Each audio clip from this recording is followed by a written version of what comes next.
5:03 นาทีรายการต่อไปเชิญญาติโยมทั้งหลายได้รับฟังรายการเสียงธรรมแสงอรุณดำเนินรายการโดยท่านพระครูชลทานพิทักษ์เจ้าอาวาสวัดแม่ห้องไคอำเภอดอยสะเก็ดจังหวัดเชียงใหม่สัญญาณท่านพระครูพร้อมแล้วนิมนต์เลยครับนิมนต์ครับกิริยาการอันนบน้อมไว้ซึ่งพระแก้วเจ้าทั้งสามประการจุงมีแก่ข้าพเจ้าขอถวายความเคารพนับถือครูบาอาจารย์ที่รับฟังรายการเปิดวิทยุอยู่ทั้งวัดทั้งวาจุตนจุองค์ขอความผาสุกในธรรมจุงมีแก่บรรดาพี่น้องศรัทธาตายกตายิกาหนุ่มน้อยใจยิงตั้งหลายที่เปิดเครื่องรับฟังอยู่ตั้งบ้านตั้งจองตั้งกาดตั้งลีตั้งต่งตั้งนาตั้งสวนตั้งแพะตั้งป่า เสียงธรรมแสงอรุณในเจ้าวันนี้ปะกันเจ้าวันศุกร์ที่3 พฤษภาคมมานั่งนับพอตะกี้ปี2567ล่อแลหลอบแลบเข้าเดือนที่5แล้วก่อยพอจะสิ้นปีนี้ทำละวันเดือนปีถ้าเฮาบ่นับบกองหามันนี่โว้ยถ้าเฮากองหามันนี่ยังไผสักคนเนี่ยลูกหลานเฮากาหยังเฮากาน่ะไปกาดไวลีไวเอวเนี่ยจะกองหาบ่ได้มันจำบ้ากองหาอยู่หั่นนี่บ่มาง่ายๆเพราะว่าเฮากองหารอคอยนะการทรมานคือการรอคอยเนี่ยเมื่อได้ก็บาดใจเมื่อได้ก็บ่มาเนี่ยถ้าเฮาบ่รอคอยมันก็ยังวันเดือนปีเนี่ยเพื่อเฮามานับกำฮู้พอเข้าเดือนที่5แล้วเนี่ยพระธรรมเทศนาในเรื่องกรรมกาดำก็เหมือนกัน พอสุกที่2สุกที่3เนี่ยพอเข้าผูกที่2แล้ววันนี้ก็จะดูเวลาก่อนว่าพอทำผูกนี่มันยาวมันเป็นถ้ากำเมืองเปิดห้องว่าล้านห้ามี2หน้าก่อนมันจะใช้เวลาเมินในการเตะแต่ละผูกก็จะเตะไปก่อนถ้าว่ามันจะเมินลำไปก็หาก็จะลงทำแล้วก็อู้จากับท่านทั้งหลายแต่ถ้ามันปอไปได้อยู่ก็จะเข้าเอาจุนมันแล้วทำผูกนี้ผูกต้น2นี่ก็เจิญเฮาท่านทั้งหลายตั้งอยู่ในอาการอันสงบแล้วปากันสดับพระธรรมเทศนาเรื่องกรรมกาดำผูกต้น2สืบไปนะโมตัสสะภะคะวะโตอะระหะโตสัมมาสัมพุทธัสสะตะตาปาลานาสิยังเอกะลาจาสัตตะลาจติตาอาโหสิลำดับธรรมเทศนามาถึงผูกทวน2นี้จะเล่นนาจักไข่ขี้ยาปะไว้ที่กล่าวไปหลังถึงยังเมืองปาลานาสีเอกอ่างมีพระเจ้าจ้างเสวยเมืองพระบุญเรืองปาลานาสีมีลาจบุตรีลูกสาวงามเปิงเป่าได้7 คนตาองค์ตามนผู้เก้าชื่อว่าเจ้าปิมมาลาผู้ทวน2นั่นนาชื่อว่านาลิกานาถไทยผู้ทวน3ใดชื่อว่าอัมมาลาจตุธาทวน4นามแจงทิกีวสุนันตาปัญจมาทวน5ชื่อว่านางนอดลาสุวิมาลาชัตถมาทวน6นั่นเรานามชื่อเจ้าวาสุจิมาสัตตหะทวน7ซ้อยลางามดังฟ้าเตปะกัญญา มีผิวพรรณวรรณางามสะอาดปัญญาฉลาดเซลคมนางอุดมงามโสภาคหันดูงามมากนักหนาบ่มีไผมาเพียบเทียมใดเหมือนเทพไทยอยู่ปลายบนเหตุนั่นโหฬารตั้งหลายจิ้งกฎหมายชื่อว่าเตปะกัญญาเพื่ออันและนาสาโคปิโคส่วนว่านาง6 คนผู้ปีนั่นเล่าก็เต้ามีวันนะผ่องเพียวงามเลิศแล้วจุคนเขาตั้งมวลจิตพี่น้องนั่นนา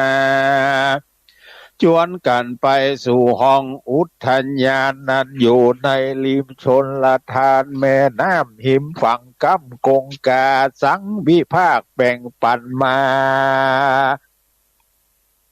นับขีดคันโดยลำดับบ่อกีดกับขับจอแคบจอมตกแต่งบานซอมอาศัยส่วนว่าส่วนอุทยานนงไว้ที่ลา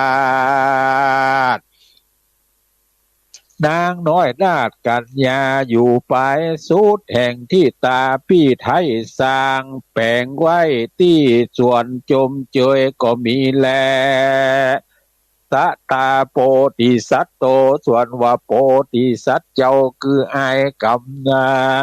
ไอ้กำเศร้ากาดำหนอนเนาตุกโศกเศร้าเววนตีอกตนสะอื่นให้เอวเดินไปงามสว่างสีเอวเดินไปเสาะหายังมาตาเมเจ้าเตียวต้องเต้าริมกงกาโทมันนัดสาล้อนไม่ตุกเสบใส่รอตายพระบุญภายเกิดมาปางนั่นตุกหนีบตันหัวอกยินมีตกแก้นกลางตุกหนีบทางแน่นใจนายย้อนบุญภายภาคเมตุกนักแต่รอตายตุกบ่ได้หันแม่นายนอนเนาบัดนี้แปรเข้ามาจอดริมทานใกล้สวนอุทยานหนอแก้วงามผ่องเพวชื่อเทปะกัญญามูลภาลามีบ่ไหล สัปปะดอกไม้นานากันธรรมาลาหอมหืนรสซ่านจืนเอาใจสัปปะมาลายหลายสิ่งหอมยิ่งกวนละเมาว่าจะส่วนเอามาเลี้ยงเป็นทอยมีบ่น้อยหลายพันดอกเบญจวรรณและเบญจมาศหากมีนานาหลากหลายสีตั้งจำปีจำปากันทะมาลาหอมอ่อนมะลิซ้อนอุ่นอ่อนสุรพีซ้อนเป็นว่างงามสว่างสีใสดอกหอมไก่พับควายเอื้องมอนไข่และตกโตลายเอื้องตาควายมีบ่อน้อยเอื้องกาบย้อยเวียงเวียนวนสามปอยดงสามปอยบานฟ้ามุ้ยม่านอ่อนเขียวเหลืองดอกเอื้องเงินยศเป็นตีดอกเอื้องจ้างพี่ดูเปล่าเอื้องจ้างดำจ้างแดงยาวโจ้เซิงไกวกวัดแกว่งเนื่องซอนใบกลางพระนาลัยสวนอุทยานแห่งหันอันเป็นสวนดอกจันเตปะกัญญาหากมีญาจ่าสวนอยู่เฝ้าจิวัดนางญาเท่าปักขีกาดแย้มนั่นนาหนอโปธาเอาเปเวเข้ามาจอดยั่งนอนพระภูธรเจียงเจ้าตุกโศกเศร้าทาล้นใจเววนหายังแม่ให้อ้อนแออยู่จะจองให้ลำล่องปุ่นขุนนาจิตน้ำตาสะอื่นให้พระดอไทยโปธาตะลงโศกะโศกเศร้า ตุกร้อนเต้าหิวหายคนยิงใจโลกลาไตลุมฟ้าบ่มีภัยปานเต้าโปติญาณเกี่ยงเจ้าตุกนักเล่าเรือข้าหลายคราตุบ่รู้วันเวลาจักสว่างให้กึดหาแม่ออกไทยมาดาน้ำตาไหลบ่เหือดนาลิมน้ำกากงกาปอสุริยาลงล่ามหอยก็กาดก้อยลงแรงสองตาแดงดังเลือดบ่แห้งเหือดสักงานยามมาปูนอามเจ้าจ้างเผือกให้กิ่งเกือกเหนือทรายพระอาวาพระสมสายเฮ้ยแม่ดังลือมาละลูกเต่าไว้มองได้นอนเหนือทรายบ่มีศาสตร์เหตุน้ำจำภาคไหลมาจักไปหาไผ่และนามาเหมือนแม่มาตาแม่คาไผ่จักมาซ่อนผ้าห่มหือเหมือนยามนอนโอ้ยนอพระองค์ผู้ทอนแม่คาบัดนี้จักกว่าต่างใดว่าอันแลพระนอแก้วโปติญาณก็ก้อยการนะออกจากติหันแล้วเอวดันจอดไปตามสวนเก็บเอาพละผลหน่วยไม้เอวโซไซเอากินตามใจยินมักไฟหน่วยน้อยใหญ่แกมกันเลี้ยงสลิละขันไปบอกขาดกันตาวันก้อยกาดลงแรงพระจอมแปลงก็เข้าป่าญาต่างมอหมู่เราคาทุกขเวทนาลำบากความทุกข์ยากเหลือใจยามเมื่อไปนอนในป่าญาพระเจ้าฟ้าหากมีเวรมาตัดเต่งเน่งหนีบมาทิมถีบยามนอนในดงดอนแฝกยาปื้น ไกลละแกมสัตว์สารพัดจอนแจฝูงหมูแย่ล่าเดินจอนนกหนูนอนเป็นเปือนเตียวดันเถื่อนดงไผ่กลางพนาไลแห่งจาแห่งนั้นตนเจ้าอยู่หันเมินนานก็มีแลตะตาในกาลละยามนั้นส่วนว่าเท่าแก่ปักขีกาคนรักษาสวนดอกไม้แห่งนอไทยเตปะกัญญามีใจไข่มาที่หันอันพระนอจันอยู่อาศัยญาจะสวนไปเรียบพอก็หันลอยตีนนอโปติสัตเจ้าอันเตียวลัดมาเก็บพลาหน่วยไม้อันมีในสวนติหันแม่เท่านั้นก็เกียดมากนักร้องเอินจ๋ากล่าวกองสะนันตัวห้องสวนหลวงว่ามันเป็นผู้ใดจามาลักเอาพาละหน่วยไม้อันกูปลูกไว้สันดีญาไข่จีด่าแล้วก็กาดแก้วตามรอยวิธีแห่งองค์บุญมีหนอเนาคืออ้ายกำเศร้าดำกาหันลอยป่าตาเข้าไปในที่คุ้มในป่าแขมที่หันญาจะส่วนนั้นก็ล่ำเพิงในใจปิดจารณาไปทวนทีก็รู้ว่าที่ว่าแม่นโจรมาลักกินเต้ใส่มากูจักดักบวงเอาไว้จ่องมันเตียวมาเตอะว่าอันแล้วญาจะสวนนั้นก็มาดักบวงก้องเอาไว้กันว่าเสร็จเมียนแล้วก็เก็บเอาหน่วยไม้พาลากับตังบุพาบานดอกไม้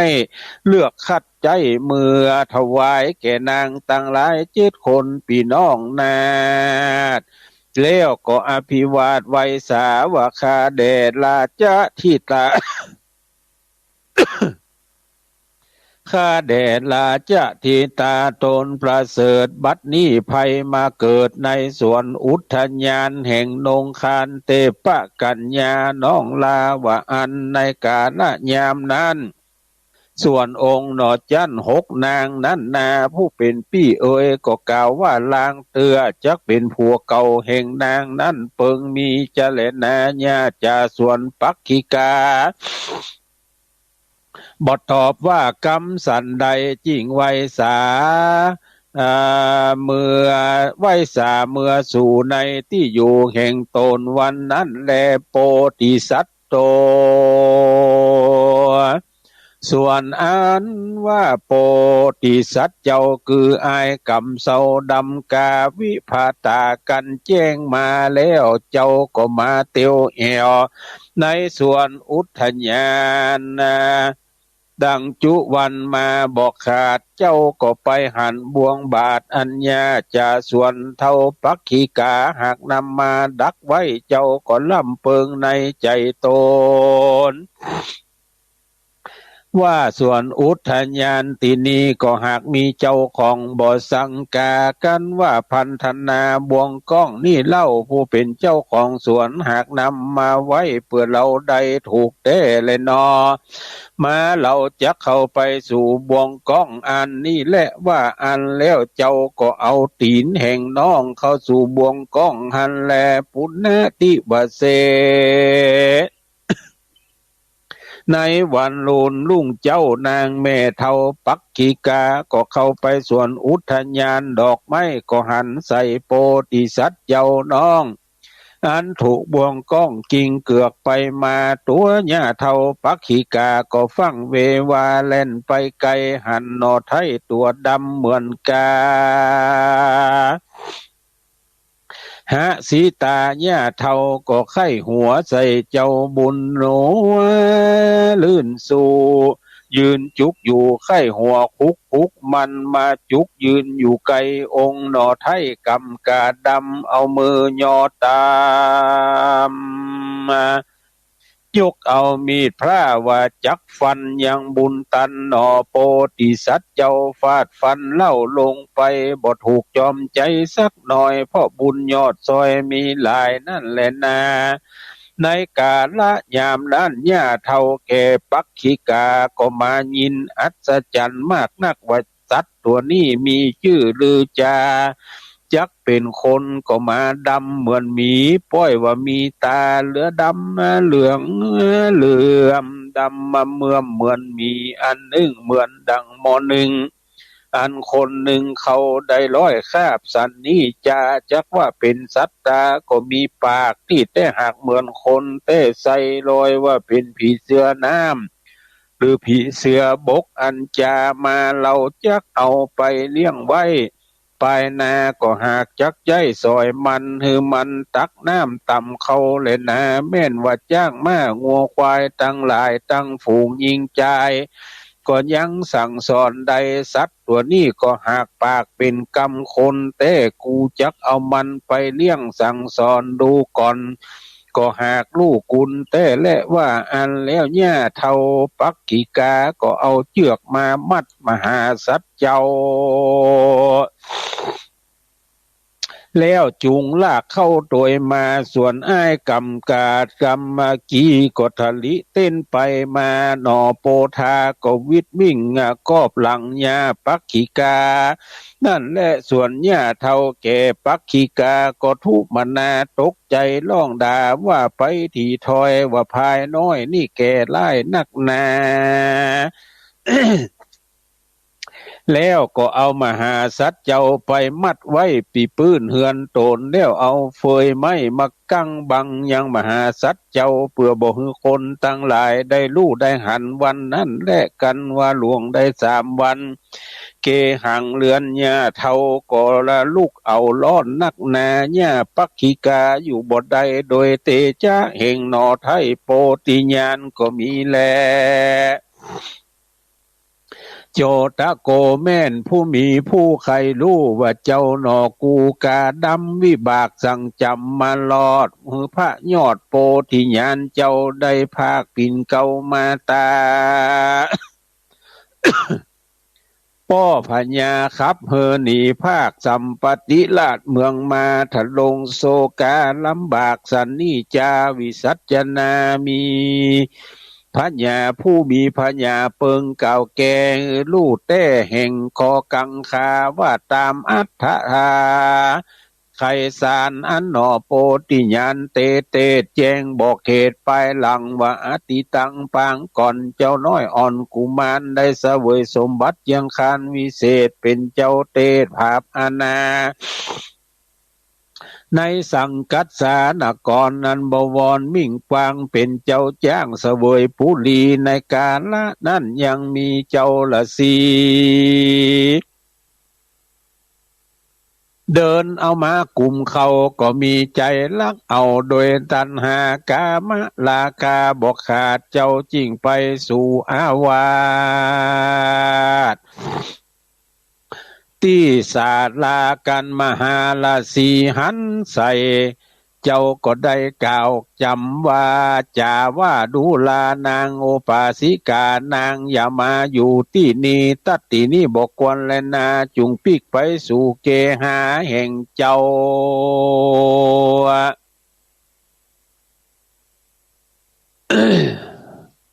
บัดนี้เล่าดีหลีว่าอันกาละเมื่อนั่นบ่าวใจแห่งขวัญญาก็จะละเดินมาหันใส่ยังเจ้าละสีหนอไทยกับอิทธิแม่กำลังอันเถียงกันอยู่หันเขาหมู่นั่นบ่เล็งกุนโตจริงลวดเงียบเจ้าละสีกับอิทธิแม่กำลังเข้าไปสู่สำนักแห่งขวัญญาเจ้าก็มีแลตะตาในกาลยามนั้นนอจันโพธิสัตว์ก็อุบัติมาเป็นพญาเจ้าตานก็เต้าบ่พิจารณาแจงทียังกุลและโตดจิ้งปงอาจญาคือมัดเจ้าละสีลากไปตามปัทวีแผ่นลาเลี้ยวไปมัดไว้ตีลงมาก็มีแลส่วนแม่กำลังพญาก็คือเอาไปใส่แปรไหลน้ำเสียก็มีในกาละเมื่อก่อนวันนั้นแลปุณนะเมื่อปางปลายลุนองค์วิตุลหน่อเจ้าละคาบเก่ามาเกิดในกำเนิดกาดำ ปาปะกรรมชาติก่อนก็บ่ผ่อนเสียในจิ้งติดตามไปบอกขาดบัดนี้มาสายตอบเจ้าลาดกุมารในสงสารโลกไตก็มีโดยในเนี่ยดังกล่าวมานี้จะแลนาดูกลาสัพปุริสะตั้งหลายนิยายนี่จักจาเหลวกล่าวถึงอย่างย่าเท่าปักขีกายินสังกาแต่ดีหลีจริงเอาหนอบุญมีกรรมเศร้า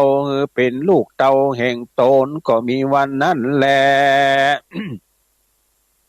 เมื่อนั้นขุนกินจันตาว่าติงสาคือพญาอินเจ้าฟ้ากึดล่อนาลำเปิงเถิงบุญเรืองหนอเจ้าคืออาย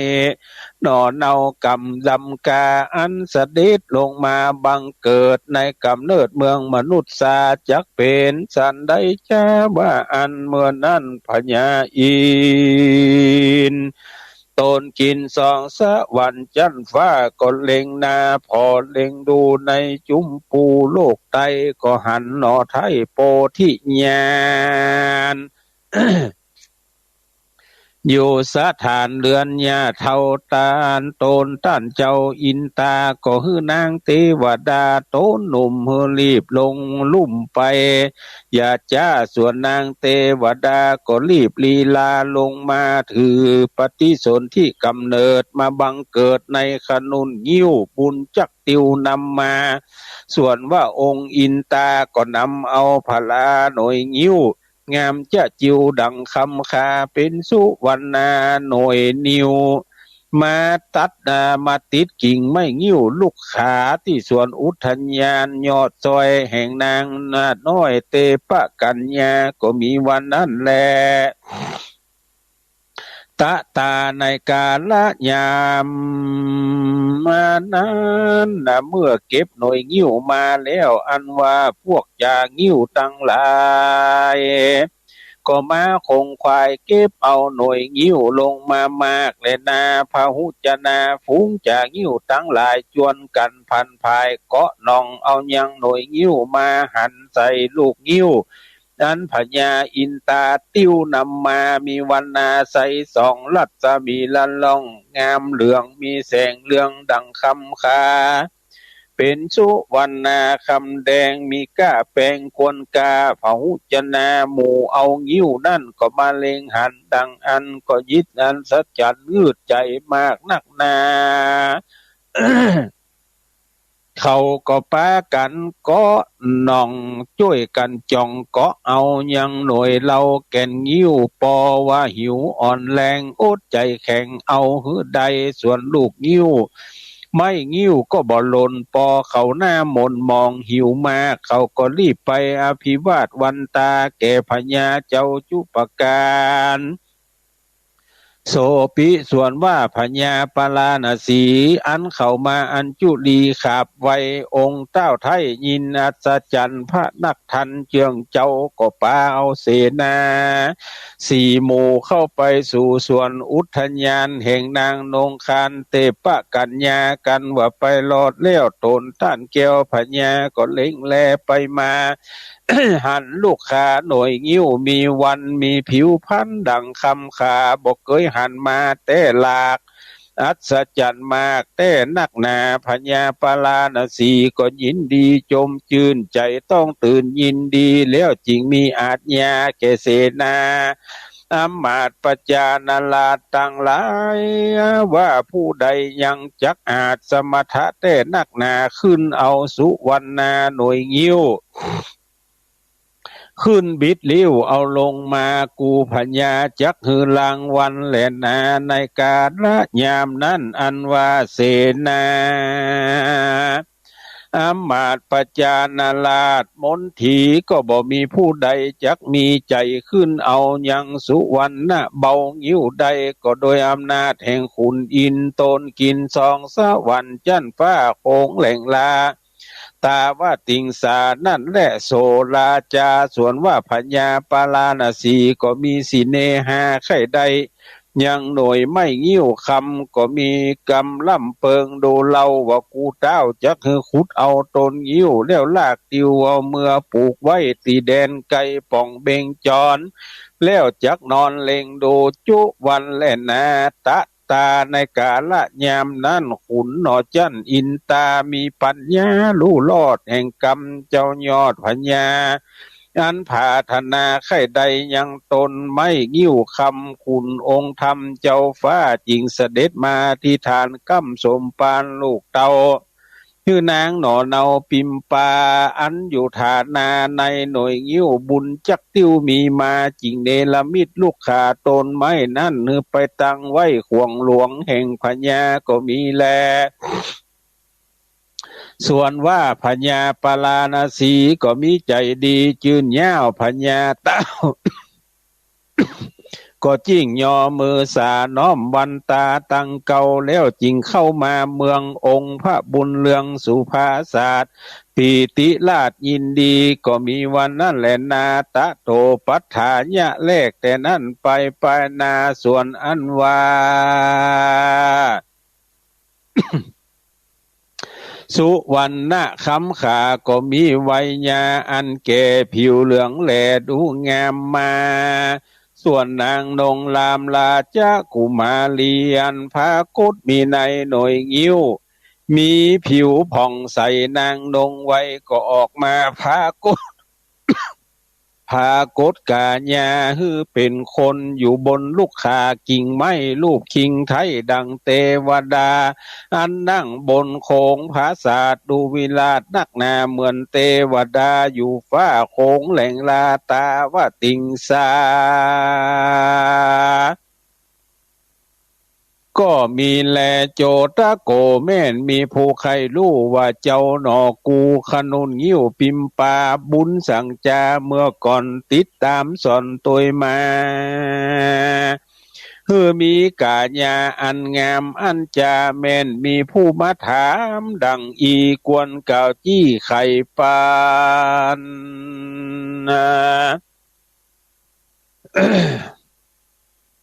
ว่าองค์สุพรรณหนอเนาจาดก่อนเก่ากี้เนานานนางนงคานนาดน้อยมีใจไฟหอยศาสนากระทำบุญมาปางก่อนศีลบ่ย่อนหักษาปัญจศีลาและบ่รีดมั่งบุญนะแต่งสร้างฮือเรางามศีลและตานเป็นแก้ว ฮือแล้วดังใจเจตนาได้ถวายบุพาดอกไม้แก่องค์ไทยพุทธาโดยหตัญญาปีติตื่นย่อยกยื่นวันตาพาธนาไข่ใดลูกคิงไทยเรางามกุศลนั่นตามตัวสายนางเกิดกายมาจาตินี้จริงมีรูปเรางามเพราะหน้าบุญติดตามดังใจหรไทยไฟอ้างบ่อ้างว่างหายสูญปางไปดุนจริงใดมาเกิดในกำเนิดสุวรรณคำขาในปิมปาขนุนงิ้วเหตุเพราะว่าบุญจักติวมาและนาอันหนึ่งจาติว่าหน่วยไม้แห่งเต้าไทยอินตา ก็ย่อมมีวัน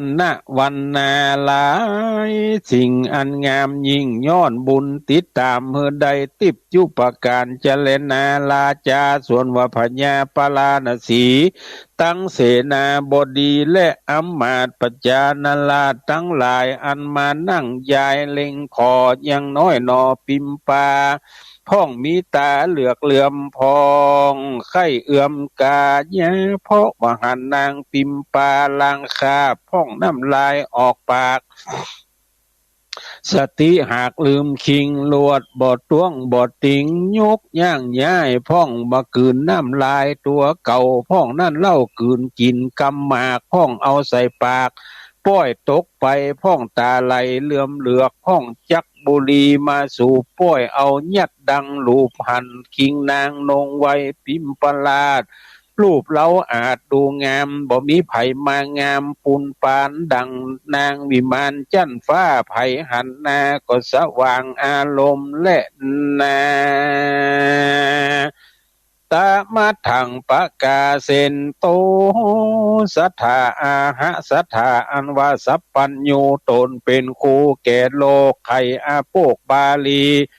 บทหลังมีไปแจงพระจิ้งแสงเตสนาว่าพิขเวดูกลาภิกขุทั้งหลายโตนถลงสินใสสักสวาดเป็นขีนาสาวกะจาตอรหันตาจุงตังโสตาฟังนิยายเก่าบัดนี้จักจาเล่าจาเถิงยังบุญเรืองหนอลาผากดหรือจาล้ำเลิศปฏิสนเกิดในผาดลาก็มีรูปคิงลาพลาอ่อนน้อยส่วนยอดซอยปลาพญาปลาณสีทะลงยศดีองค์อาจยิ่งโอกาสอาจยาแก่เสนาและอำมาตย์ตั้งไพราชปัจจาฮือแปลงผาศาสตร์หลวงประดับดวงปีจ่อฟ้าอันเจิญหนอลากุมารีมาอยู่ลงดีหลังใหญ่นางแก้วลวดใดลงมาอยู่บนพังกาผาศาสตร์ส่วนฝูงอมาตย์เสนาปัจจาไพรฟ้าตุกทวนนามาพอยังน้อยนอกัญญาลูกเทวดาเทพเจ้า เจียนจากดาวเมืองสวรรค์สาลีโสพันจืนจ้อยงามดังซอยนางอินเมื่อนั้นพระภูมินทร์ศักดิ์ใหญ่ก็อยู่ตามใต้กองธรรมราชธรรมบรีดมั่งสงเสพสร้างเมืองปาลาเอานางกัญญาเป็นลูกแก้วใส่ชื่อแล้วว่าปิมปาสลีกัญญาองค์ตองฮือเป็นน้องนางตั้งเจ็ดมีปริวารเด็ดแวดล้อมแหนแห่อ้อมไปมาอยู่บนพังกาผาศาสตร์ยอมถามขอลาดปัญหากันหมู่เสนาอำมาตย์และนักผาเจ้าปุโรหิตาไผบ่อาจกิตนาแก่ใดตะเว้นไว้แต่นอพุทธังอาจจักยังรู้ปัญหาแห่งนางกัญญาธิราชผู้ฉลาดแจงใจใครจะยังปัญหาอันเลิกยิ่งบ่ไผบ่อาจคิงทัดทองนางบัวตองปิมปลาดปัญญาอาจลือเลืองก็มีหันแหลดนา เมื่อนั้นพระเมืองโตนป้อก็มีใจหม้อแปลงสารไปยังบ้านเมืองน้อยใหญ่ฮือหนอไทย101นาเต้าตุกเขตดาวจุมปูว่าไผยังดูฉลาดอันจักอาจแก้ไขยังปัญหาลงไว้ลูกลาแห่งเจ้าหนอฟ้าปลาณสีจักยกกุมารี นาดน้อยเฮือยอดซอยขุนทำส่วนบุญตันลูกเตาชื่อว่าพาปิมปาขนุ่นงิ้วบุญจักติวเตียวแฝงเป็นลูกแปลงทวนแปดพญาลูกแฝดนาขอเจิญลาจา101เต้ามาจุดาวมากมวลเมืองไปแก้กำเครื่องปัญหาแห่งลูกลาแดเตอว่าอันก็มีแล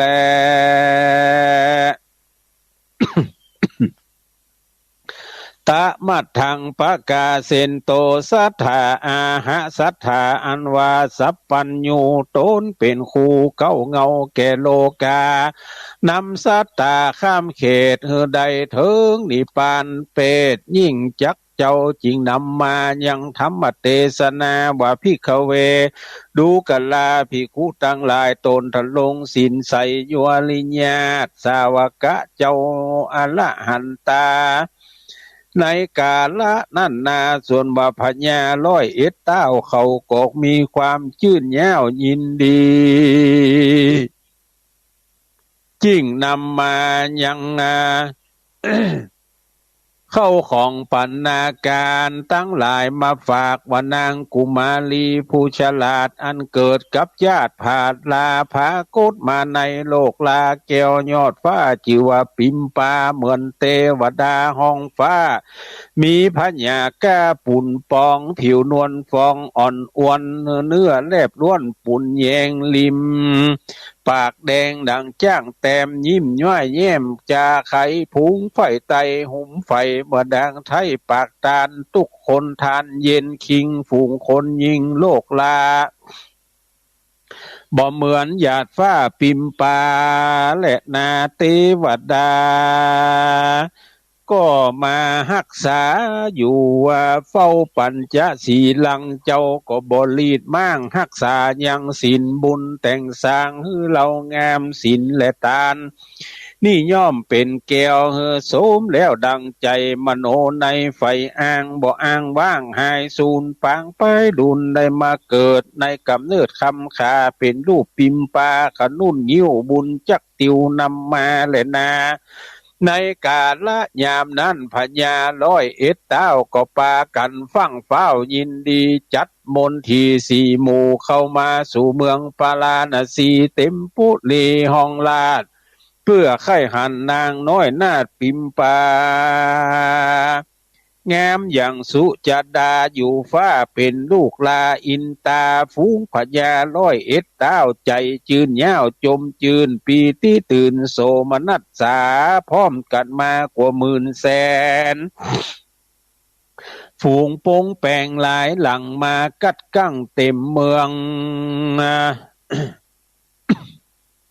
เมื่อบุญเรือง101เต้าหลังไหลเข้าเมืองกวางเพื่อขอเอาอาจอ้างอาสาแก้ปัญหาน้อยนาดลูกเจ้าลาดปิมปาเนื้ออ่อนอวนบ่เจียนจาส่วนองค์เจ้าฟ้าปาลาณสีก็ซ้ำมีอาจญาฮือลาจะทุตาไปกล่าวพับตัวดาวจุมปูบ่มีไผลู่อาจแกอันยินเลิกแต่ปัญหาหมดข้อกังขาแห่งนางใดพับตัวไข่แดนดินก็มีหั่นแหละนา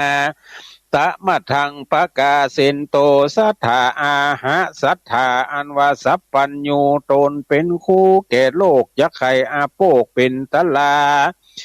คือเป็นนาวาเล่มใหญ่นำสัตว์ไต่บินซานวิสุทธิญาณหุ่มห่อนำสัตว์ล่อเนรปานพระก็จิ้งบรรหารนิลาดเป็นโบทบาทบาลีวาโปติสัตโตกุมาโลอุทญาโนจลาปักขิกาบุภาลังหลังนี้เป็นตนพิขเวดูกัลลาภิกขุตังลายนิยายจักกล่าวถึงยังองค์เต้าตนพาเสดงันมาเกิดสายเวรกรรมเป็นอ้ายกรรมกระดำกาในลุ่มฟ้ามนุษย์สาได้พรากนาแม่มารดามาอยู่กับปักขิกาเนี่ยเท่า3 ขวบเข้ามาเถิงเจ้าล่ำเปิงจะใจลูกเล่นไส้ทวนปักขิกาอ้ายกรรมกาดำนา มีปัญญาแก่กาเก่งคามปฏิบัติตามวิบากยินอดยินหลากยังปักจิกาญาเท่า รักษาโดยเพราะว่าเฮือน้ำเขาบ่เฮือเครื่องขี่เตจะบุญมีมากเจ้ามากกันว่าผู้ใดมาหันใส่เจ้าก็ปากันเล่าไข้หัวย้อนมีตัวดำกำกีเหมือนทานมีเตาไฟหมู่เขาว่าสันใดก็เล่าอายหนอเนาบ่เกียดจังบ่ได้เบียดบังโดยเมลาพ่องก็มาลูบเกาเกษาเอามือมาลูบหน้าตาไปมาว่ามึงสั่งมาดำล้นจาดดำขนาดเหมือนกาสองตาไหลเมียงมาบเหลื่อมมาบอยู่วุ่นเหมือนแปลงหุ่นมาเตรียมฝูงคนเลี้ยงลมฟ้าจวนกันมาลูบหน้าและหลัง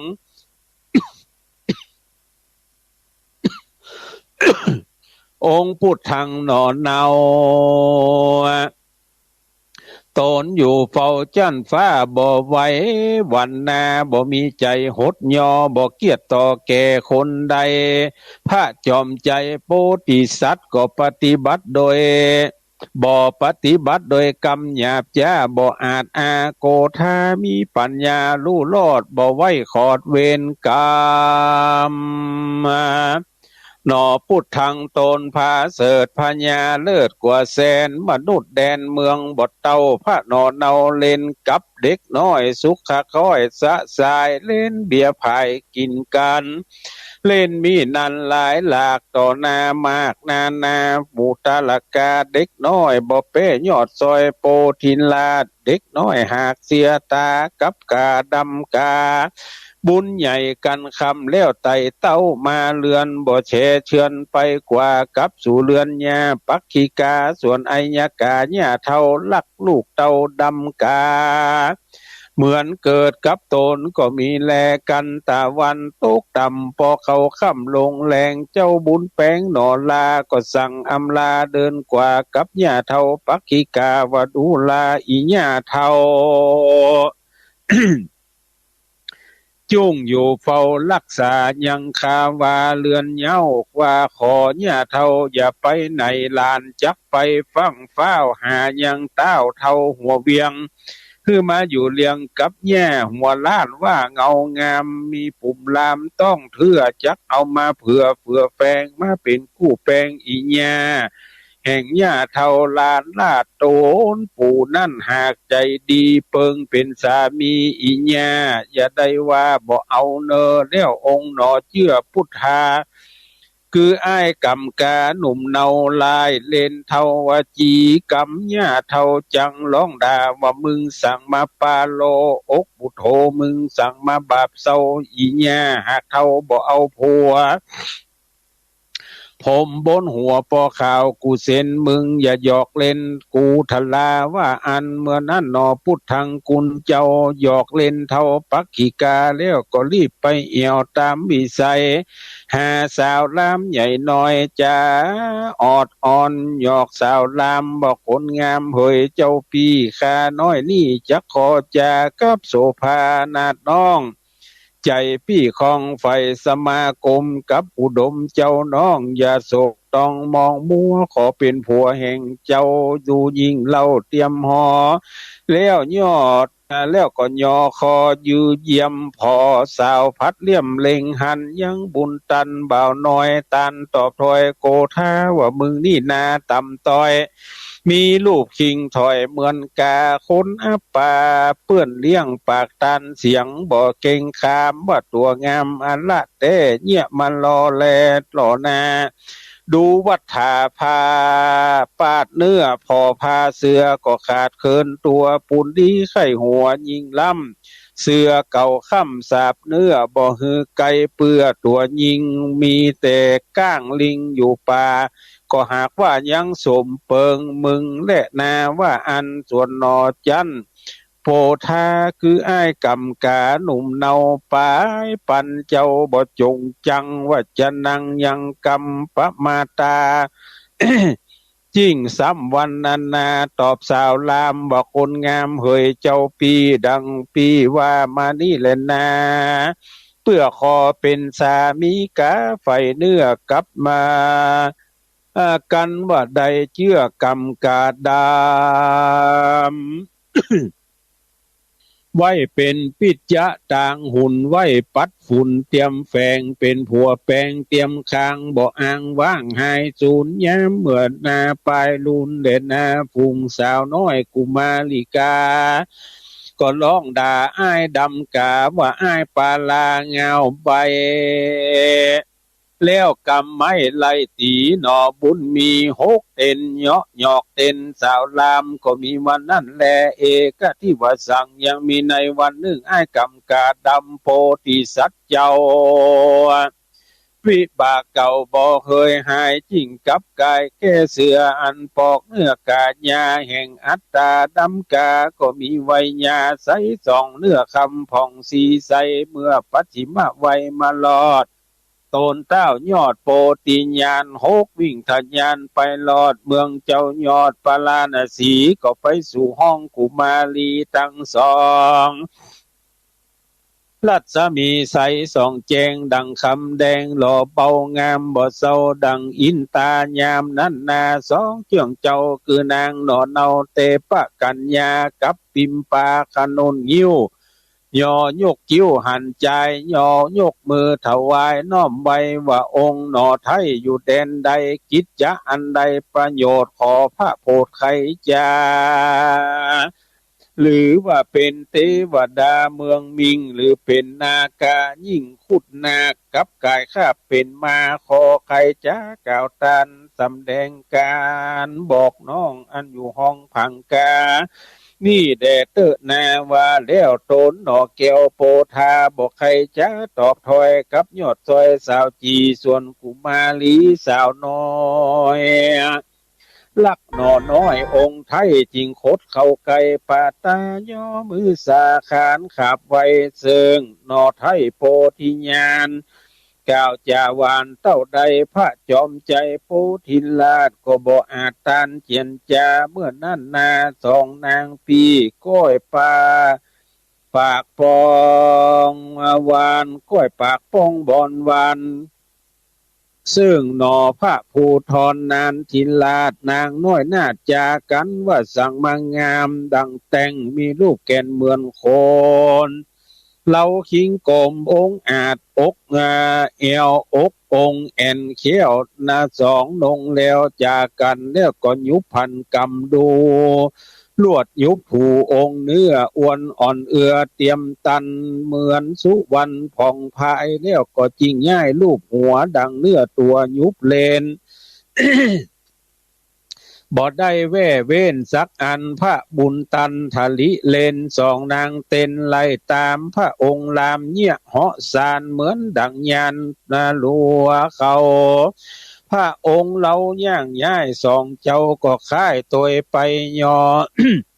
ยอพี่มวยเกี่ยวกอดเจ้าบุญยอดจารณาใจลามสองสาวลามพี่น้องเกิดในห้องเบใจลักสมใจหนอเจ้าพระหนอเนาบุญมากบ่ได้ปากตานสักกรรมเยี่ยระวังหลีกเว้นสองสาวเต้นไล่ไปมาตามเบงจลาภาศาสตร์นางน้อยนาดหิวว่าแรงบ่ยับองค์หนอแปงเจ้าใดสองหนอไทยยินเหลือใจและนาโสปิส่วนว่าอายกรรมกาโปติญาณบ่ปฏิสันฐานต้านต่อกับนางต่อกุมาลีหนอบุญมีโปธิลาชก็รีบกาภาคหอดใจรีบมาลงไว้มาลอดหนไปนอกพังกาเอาวัฏฐาเสือติบมาปอกเนื้อซุปสอดเกลือกำกามีลูกดำมาดังเก่าแล้วนอนเอาบุญยอดก็รีบไปจอดยังเรือนหญ้าเท่าปักขีกาพอเวลาไก่แจงหญ้าเท่าก็มาแซงจ่าทามโดยกำงามจืนจ้อยว่าดูลาล้านน้อยเด็กขาไปไหนมาปอคอนแจงหรือไปเอี่ยวแคว้นต่างไกลบูจุ่งบอกไข่เฮือนยาตะลา นอพุทธาตานกล่าวว่าดูลาญาเท่าปักขีกาลาน้อยนี่นาไปเอวเตดในโค้งเขตบ้านไก่ก็มีโดยในยะประการดังกล่าวมานี้บ่ญาจะเล่นนานิธิตังขีญาสังวันนาวิเศษจาห้องเหตุกรรมกาดำจัดแบ่งปันเป็นส่วนผูกเป็นผูกทวนสองอย่าได้มองต่ำก้อยฟังไปเตือนน้อยก็หากแควนดีผูกสามมีปลายนาจุงอดอยู่ทาฟังไป ผูกสองไข่เต้าอี เต้านี้ก็วางลงมีโดยในญาภาการดังกล่าวมานี่บ่ญาจะเล่นนานิธิตาขีญาอันเตสนายังทำกรรมกาดำผูกทวนสองก็บังโกมโสมเลสเดท่านพี่น้องศรัทธาพุทธบริษัททั้งหลายก็ได้ฟังพระธรรมเทศนากรรมกาดำผูกทวนสองจบลงไปในเนื้อหาสาระ ของพระธรรมเทศนาผูกนี้นั่นอาตมาภาพก็พยายามจะเทศเป็นทำนองร้อยแก้ว ย้ำเสียง ย้ำตัวคือมัน ดีที่สุดเพื่อบทต้องได้มาสรุปเพื่อท่านทั้งหลายฟังแถมรอบหนึ่งก็เพราะว่าการเทศนาธรรมปืนเมืองนั่นถ้าว่า เฮาท่านทั้งหลาย จะฟังให้ได้อรรถรสก็จะต้องฟังไปตามเนื้อหาสาระของพระธรรมเทศนาถึงจะได้อรรถรสอย่างอีเป็นต้นขอประกาศ ข่าวสารงานบุญเฮาท่านทั้งหลายได้รับทราบตะกี้ตู้ลุงยองก็ประกาศไปแล้วครั้งหนึ่งแล้วว่าวันเนี้ยครูบาอาจารย์ท่านใดบ่ติดภารกิจอันหนึ่งอันใดก็ขอนิมนต์นิมันตนาไปช่วยพ่อช่วยก้อยในการจัดสถานที่ในการต้อนรับเจ้าคณะภาค7พระพรหมเสนาบดีจะได้มามอบกาตั้งรองเจ้าคณะอำเภอดอยหล่อคือกับท่านผู้อำนวยการสถานีวิทยุคลื่นสีขาวท่านพระครูอภิวัฒนวิกรมก็ได้รับความเมตตาธรรมจากเจ้าคณะผู้ปกครองเล็งหันว่าสมควรที่จะให้ตำแหน่งบริหารการคณะสงฆ์ก็จึงจะมาตั้งให้เป็นรองเจ้าคณะอำเภอดอยหล่อในวันที่5เวลา 9 โมง พระมหาเถรานุเถระเจ้าคณะผู้ปกครองระดับสูงก็จะปากันมาที่วัดปากทางเจริญจะมอบการตั้งอย่างกันแล้วก็จะฉันภัตตาหารเพลกันที่หั่นพี่น้องศรัทธาเฮาก็ดีพระสงฆ์องค์เนนก็ดีที่ฮู้จักมาคุ้นส่วนตัวของอาจารย์พระครูอภิวัฒนวิกรมหรืออาจารย์บรรยงก็นิมนต์และเชิญชวนไปแสดงความยินดีกับท่านไปแสดงความยินดีกับท่านจะเป็นช่อดอกไม้ก็จะเป็นซองปัจจัยก็จะเป็นอะไรอย่างก็แล้วแต่กำลังของแต่ละท่านที่จะไปแสดงความปีติยินดีชมชื่นกับท่านพระครูอภิวัฒนวิกรมที่วัดปากทางในวันที่5วันที่5วันฮือวันนี้วันที่3ละวันที่3นี่จะจัดตกแต่งสถานที่วันที่5วันฮือนี่ก็จะได้รับการตั้งรองเจ้าคณะอำเภอดอยหล่อก็เชิญชวนเฮาท่านทั้งหลายเด้อจะได้เข้าได้น้ำไปออกโรงทานกะอย่างก็ว่ากันไปตามนั้นเพราะว่าคนก็คงจะมานักมาหลายก็จะต้องใจอาศัยโรงทานจากพี่น้องศรัทธาเฮาท่านทั้งหลายในส่วนหนึ่งละ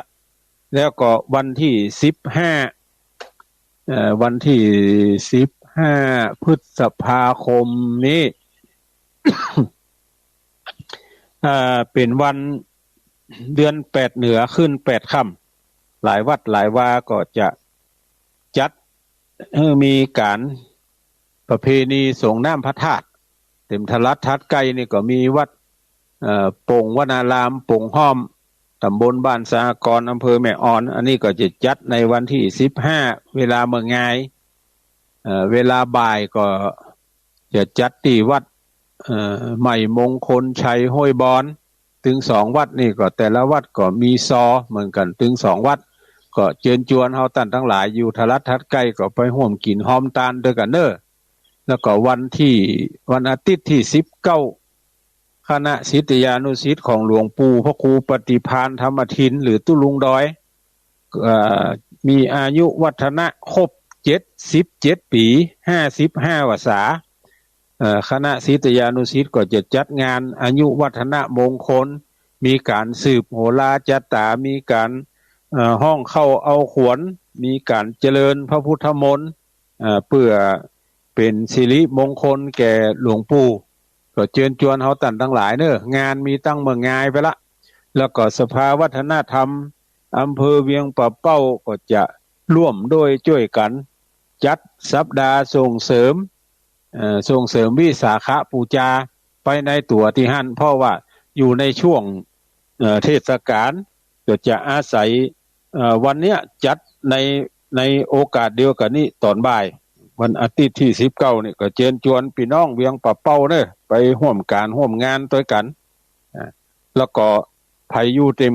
หิมกิมใกล้นั่นวันเสาร์ที่11วันอาทิตย์ที่12ก็เชิญชวนไปร่วมกันพัฒนาปัดกวาดเพี้ยว สถานที่อาคารสถานที่ทั้งหลายต่างๆแต่ว่ามันซื่อนี่ก็มีโอกาสขึ้นไปยื้อไปใจพอคณะกรรมการภิกษุสงฆ์องค์สามเณรก็ได้ได้จากันว่าเฮาจะพัฒนาในวันเสาร์วันอาทิตย์นี้ก็เชิญชวนเฮาท่านทั้งหลายเด้อไปร่วมไปช่วยกันพัฒนาวันที่19ไปร่วมกินหอมตาลด้วยกันไผใดอันหนึ่งอันใดก็เอาปากันเอาไปเป็นโฮงทานก็เป็นอย่างก็เชิญชวนเฮาท่านทั้งหลายเด้อวันที่19เหลือเวลาแถมกี่นาทีนี่4นาทีไผจะโทรมาตักตายกันพ้อง0817964608ได้สัก2สายก็ยังดีเพราะบ่เปิดสายมาเมินนะเชิญชวนเด้อ0817964608ไอ้จะโทรมามาจากันก็ว่าต่างคนต่างฟังแล้วรับไปเห็น ก็ป5:59ละบัดตันแล้วเดี๋ยวนี้นำรายการนี้จากท่านทั้งหลายไปก่อนเนาะจัตตาโลธัมมาวัฏฏันติอายุวันโนสุขังปะลัง